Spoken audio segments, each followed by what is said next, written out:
Today's special guest is not your typical rap music making Mississippi man. He's a former Dean's List nerd who pursued a career in audio engineering because of an eye defect. He used to work in big cities, but chooses to raise his niece right here in his Hollywood Gulfport home. Welcome to VinnieBeatz.com. Coming up next on MS Congeniality. Hello and welcome to MS Congeniality. I'm your host, Jamie Doris, and today's special guest is a man that I met when I needed audio mastering on a song I had recorded. I visited his website and he had explicit videos, he had local rappers, he had up-and-coming R&B stars, all of them dropping the beat. And then when I called for an appointment, he told me just to drop on by my house and I'll take care of you. Needless to say, I wasn't sure what I'd gotten myself into. But the man I met on the other side was nothing that I had expected. He's produced music for major Hollywood films. He's a total family man, and he has one amazing house here in Gulfport. Introducing the one, the only, Vinnie Beatz. Woohoo!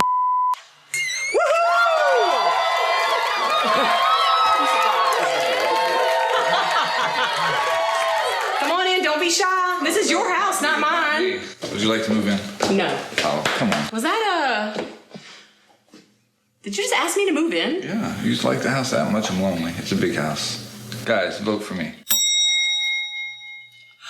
Okay, question number 1. I have questions. I bet. I have a lot of questions. So, give us a quick little tour of your house and tell us the story of it. All right, so MTV Cribs Mississippi version, right? Oh, you got your hair all did. Oh, it's so cute. You make me blush. The house was built back in the 50s. It was built by a doctor and his wife, and apparently the wife was one of the first Playmates of the month. For Playboy? Yeah. Hold on, you're living in a former Playmate's home? Correct. Is there any indication of that? The indoor pool sort of tells me that they had some style. Oh my gosh, you have an indoor pool! So this is the indoor pool. Now the story behind the indoor pool is that it was made because they had a son that needed therapy. And they needed pool therapy. So they wanted to keep him from the elements. So they built an indoor pool so he could go ahead and have pool therapy. I'm sure it's been used for more than just therapy. From what I've heard over the past so many years, there's been a lot of things going down here. The best story is probably when the original owner's son got bettered and threw a party here and had 2 small sailboats floating full of ice with kegs in them. And then the cops busted the party. And I don't want to say her name, but my neighbor right down the street was involved in the party, and she actually snuck out that bedroom window and was one of the only ones to get away. She told me the story, and after she told me the story, I fell in love with the house. So can we put some music on? Put something down. Dropping the beat! Nothing too dirty? Yeah. Oh, you don't have anything dirty. You'd be surprised. I'm like hiding behind a pole, like something's about to jump out at me or something. Did you see the screen back there? Watch your ears. Uh-oh. Is this Mississippi mud? It's my favorite. Yeah?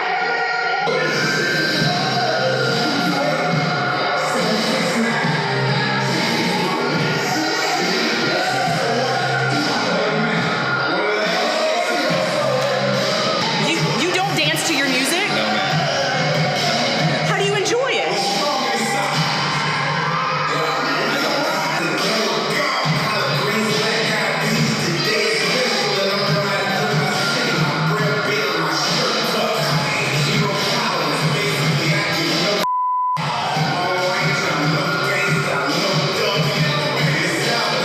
That's all, folks. That was weak. This is the production room, the recording studio, audio engineering room, where we do everything that comes down to being Vinnie Beatz. So what do you do? All right, so I'm a music producer, which is why I play the keyboard, because with the technology that they have now, you can play almost any instrument that's known to man through a keyboard, through what they call virtual instruments. And I also do audio editing, engineering, audio dialogue replacement, Foley, sound development, anything that comes with audio or audio engineering and quality control, that's pretty much my field. So you make music without really much music? No, I do. I create the music. I find the artist. Sometimes I write the song. I give it to the artist, and I record the artist. Then I mix the song, master the song, release the record, send it for submission to movies or wherever I can get it placed in commercials or whatever it may be, and hope that I get a check. Can you show me the song that you mastered for me with the T-Payn element? Do you even remember the song? Ooh, I could, but I don't have it anymore. He erased my song. I'll tell you what. It was that bad. No, hard drive space is so important. Okay. Maybe you should book studio time, come back and try it. Maybe I should. I think he's flirting again. No, I'm just trying to make money. I know it's hard to tell the difference. It is sometimes. Here's my system. Sometimes I get audio sent to me. For example, on this session right here, it was sent to me by Danny Donut from 95.3 Gorilla. So he sent me the raw audio. I edit it, and then I give it sound effects, instrumentals, or what they call music beds, and I sort of turn it into what you're used to hearing on the radio. And I did this before you got here, literally. And this is the final product. Here it goes. All this week with me, Danny Donut, in the morning, you have a chance to win Charlie Puth tickets. He's going to be in New Orleans on Friday, and everyone who wins this week is automatically entered to win a little bit of one-on-one time with Charlie Puth in his dressing room. No. They told me it's not just backstage. It's actually in his dressing room. Listen every morning during Donut in the Morning from 6 to 10 right here on 95.3 Gorilla. So you did that. Right before you got here, yes, ma'am. What does it look like when you're doing it? Is it of any interest at all? Visually? Sort of, maybe, not really. Okay, fine. Show us what you did for Despicable Me 2. Hey! Yeah. Said I had to get my swagger up, right? So that's what I need is my swagger. I got it back. Shawty, I got him on, so hate to be gone. I don't even see a little busters when I'm up in my zone. I got my hater blockers out. I have my eyes closed. Black on black, what you know about that? I gotta make moves, so they just bang, bang. Man, I got my hater blockers on. I got my hater blockers on. I got my hater blockers on. I got my hater blockers on. I'm dancing for his song, because he ain't dancing for his song.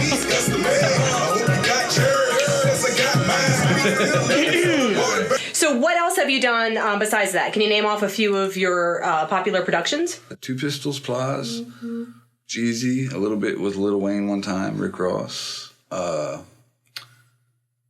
Frank Lenny. Tampa favorites are people like Cocky, the name, I know it's great, right? Big Bill, and the list goes on. And Young Buck, that's one of my favorites. Big Bill, Young Buck, and Cocky. Yeah.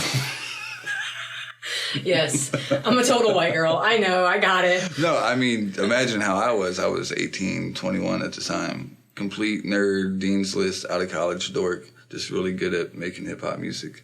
But it's really about, just personality. You should really let me give you a business card. Oh, wow. This one. J Money could make an appearance again. If you ever decide to, yes, definitely give me a call. Ooh, you got a white leather sofa. That is so cliche. This is my good side. Oh, okay. Yeah. Cool. So you have this super cool life. I mean, your life really does have the cool factor. Music producer and all this like crazy city life. You've got a pool in your living room. You have fancy parties. You seem so humble and unimpressed by it all. Why are you so serious? I put family first. And my family right now has been one of the hardest things to perfect. And I'm all about perfection. So with my mother and her heart disease, and my niece losing her father and not having her mother in her life, I've become a father figure, caretaker, and sort of a household manager. So the escape from that reality are these parties and this coolness that you described. To me, it's just a break from reality. I mean, you're nothing like that stereotype at all. I appreciate it. I've had my moments when I was younger, but I think I've grown. I mean, I am 30 now, so. What about raising a girl, a 10-year-old girl in today's, media environment? What's that like? That can be a challenge. Luckily enough, I have experience with technology and I know what the world is like. I have to keep an eye on everything she does when it comes to technology, internet, radio, the music I even work on. I have to make sure certain sessions that I'm working on, she's not involved or around because I don't want her to be exposed to something that's too vulgar. So you were telling me that one of the main reasons you went into went into audio engineering was because of a defect you had when you were born with your eyes. Tell us about that. It wasn't the main reason why I went into audio, but it was definitely a benefit. With my vision, it's called retinitis pigmentosus. So it's where my retina deteriorates over time. And a lot of people think these fix it, but these have nothing to do with the actual element. These only help me read something that's further away. But what the main issue of that is, the worse my vision gets, the better my hearing becomes. So it was a benefit. And I just got into audio because I loved it. Funny thing is I started with video, but I realized I was going down the wrong path because one day I'm not going to be able to see color correction and all these things that are involved with video. But the audio side, I'll always be able to do for as long as I can maybe read Braille. I don't know. Wow. Yes. So you moved to Mississippi from Tampa, Florida. Yes. Obviously, a lot of compromise there as far as location, but you were telling me that there are a lot of pluses about being here in South Mississippi. Tell me some of those. Perfect example, you. People. The people here are not as cutthroat. They're nice, they're humble. There's not as many opportunities, so at the other end of that downfall, there just brings a community and a network that you won't find in Tampa without having to work through a lot of the negativity. And that's why I love Mississippi for that part. It's the people, the close network. What happened to that Moscato you're going to get me? Oh, coming up. All right, yes, please, sir, thank you. Do I have to answer that question? You got a boom mic on your shoulder. Would you like to move in? Did he ask you? No, the boom, I'm in love with microphones, personally. What time is it, though? Time for us to finish. What's the craziest thing that has ever happened in this pool under your sheriffness? We've had a lot of parties here, and we've had a few models. Shout out to Oriel, beautiful. I believe the craziest thing was when we had my birthday party, and she sort of just sat back on a floaty and modeled for the party. Could I do that? Definitely. Will I get wet? Probably. Why are you so shy? Jump in. I'll jump in with you. We'll just cut it after we get wet, so you're not... I need a second before I can do that. Cannonball, okay. Ready? 1, 2, 3.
If you can read that, I'm impressed. I can't. I think it's your souvenir.